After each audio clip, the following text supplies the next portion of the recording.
G20 में हिस्सा लेने के लिए ग्लोबल 20 इकोनॉमीज के राष्ट्राध्यक्ष दिल्ली पहुंच चुके हैं। अगले 2 दिन ये आर्थिक महाशक्तियों को रिप्रेजेंट करने वाले राष्ट्राध्यक्ष दिल्ली में होंगे। लेकिन सोचिए, इतनी बड़ी शख्सियत भारत के कारीगरों से, गांव देहात के कारीगरों से रूबरू होंगे। सोचिए, एक तरफ राष्ट्रपति बाइडेन होंगे और दूसरी तरफ राजस्थान या कश्मीर से कोई गांव का कारीगर।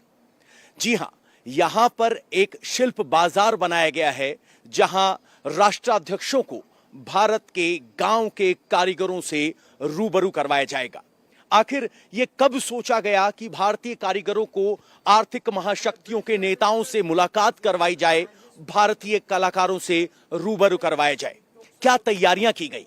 आज मैंने दिन भर इस शिल्प बाजार का जायजा लिया, कारीगरों से बात की, ऑर्गेनाइजर्स से बात की और समझने की कोशिश की कि आखिर इस शिल्प बाजार के पीछे की सोच क्या है और कैसे यह शिल्प बाजार भारतीय सांस्कृतिक पहचान को राष्ट्राध्यक्षों के सामने रखेगा। ये रिपोर्ट देखिए।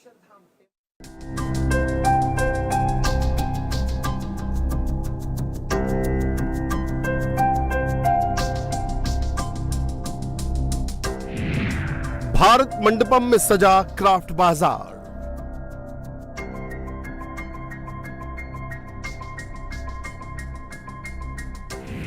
अब है विदेशी मेहमानों का इंतजार।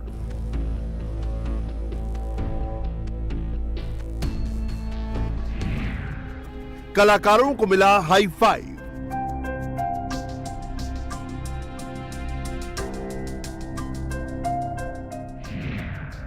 नायाब कारीगरी करते देखिए लाइव।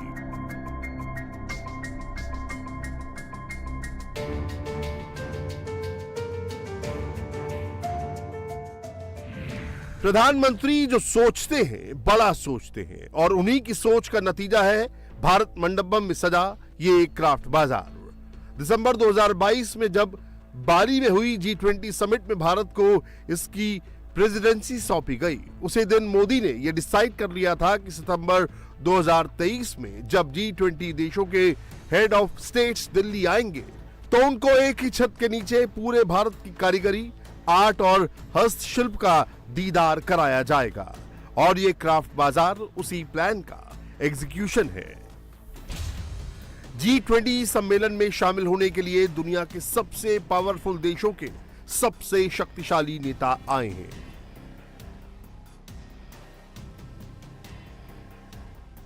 इनका शेड्यूल बहुत बिजी होता है, चूंकि समिट और उससे जुड़े प्रोग्राम्स में शामिल होने के बाद इन नेताओं के पास ज्यादा वक्त नहीं बचेगा। विदेशी डिप्लोमेट्स आमतौर पर इंडियन हैंडीक्राफ्ट की खरीदारी के लिए या तो खान मार्केट जाते हैं या फिर चाणक्यपुरी इलाके के संतुष्टि कॉम्प्लेक्स में, क्योंकि ज्यादातर एम्बेसीज वहीं हैं। लेकिन G20 के लिए आने वाले नेताओं के लिए टाइम और लॉजिस्टिक दिक्कतों को देखते हुए वहां जाना मुमकिन नहीं होगा। इसीलिए सरकार ने इस बात के इंतजाम किए हैं कि इन दिग्गज नेताओं को एक छत के नीचे ही पूरे भारत के आर्ट एंड हैंडीक्राफ्ट देखने को मिल जाए। ऐसे में अगर क्राफ्ट बाजार को मिनी इंडिया कहा जाए तो अतिशयोक्ति नहीं होगा। क्राफ्ट बाजार में आपको भारत के हर राज्य की कला और संस्कृति देखने को मिलेगी। खास बात यह है कि इस तरह की दूसरी मार्केट्स में तो आपको सिर्फ सामान मिलता है, लेकिन यहाँ आपको उस आर्ट को बनाने वाले कारीगर आमने सामने काम करते हुए लाइव दिखेंगे। यानी इस बात की फुल गारंटी होगी कि जो हैंडीक्राफ्ट आपको बेचा जा रहा है वो 100% असली है। यहाँ पर भारत की जो संस्कृति है, भारत की जो हस्तकला है, उसकी एक प्रदर्शनी लगाई गई है। एक बड़ा सा हॉल आप देख रहे हैं कि पूरा का पूरा हॉल समेटे हुए भारत की तमाम जो राज्य हैं, हर वो इलाका, हर एक संस्कृति को इसने अपने आप में यहाँ पर सजो के ले आया। कह सकते हैं कि एक मिनी इंडिया है भारत की संस्कृति का, भारत के कल्चर का। और जो डेलीगेट्स यहाँ आएंगे, वक्त निकाल के जैसे वो यहाँ पहुंचेंगे, उनको एक अच्छा सुकून मिलेगा, एक कहते हैं ना कि ब्रेक मिल जाएगा। जो तमाम दिन भर की जो ये भागा दौड़ी रहेगी, मीटिंग्स रहेंगे, उसके बाद जब आएंगे तो यहाँ पर इनको ये कलरफुल हैंडीक्राफ्ट नजर आएंगे।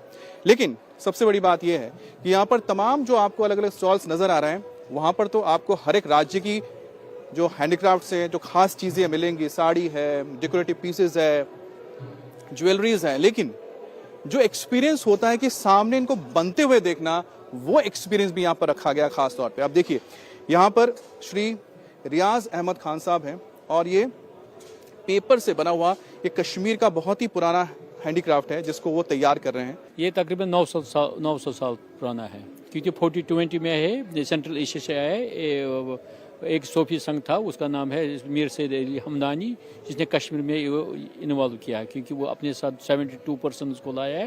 वो कोई था कारपेट का, कोई था शाल का, कोई था वुड कार्विंग का, वो अपने साथ बहुत, क्योंकि वहाँ पर कोई रोजगार नहीं था उस टाइम। तो क्योंकि तवारीख से पता चलता है कि क्या हुआ है कि उस टाइम तो फिर उसने फैला दिया, फिर किसी ने पेपर मेशी लिया, किसी कारपेट लिया, किसी वुड कार्विंग का लिया, तो फिर जागरूकता हुआ लोगों में, तो फिर अपने आप में वो मतलब क्राफ्ट इन्वॉल्व हुआ है। खास बात यह है कि भारत मंडपम में बने इस क्राफ्ट बाजार में ज्यादातर ऐसे आर्ट को शामिल किया गया है जिसे डाइंग आर्ट कहा जाता है, यानी जिस कला के कारीगर और कदरदान अब बहुत कम रह गए हैं। जैसे कि इस स्टॉल को ही लीजिए। जयपुर से आए अब्बास मोहम्मद लाख का काम करते हैं। कई पीढ़ियों से उनका परिवार इसी लाख के काम से जुड़ा है, लेकिन आजकल ज्यादातर लोग कांच या फिर प्लास्टिक की चूड़ियां और दूसरी तरह की मालाएं पहनते हैं। यही वजह है कि सरकार ने लाख का काम करने वाले अब्बास मोहम्मद को यहां स्टॉल लगाने को बुलाया।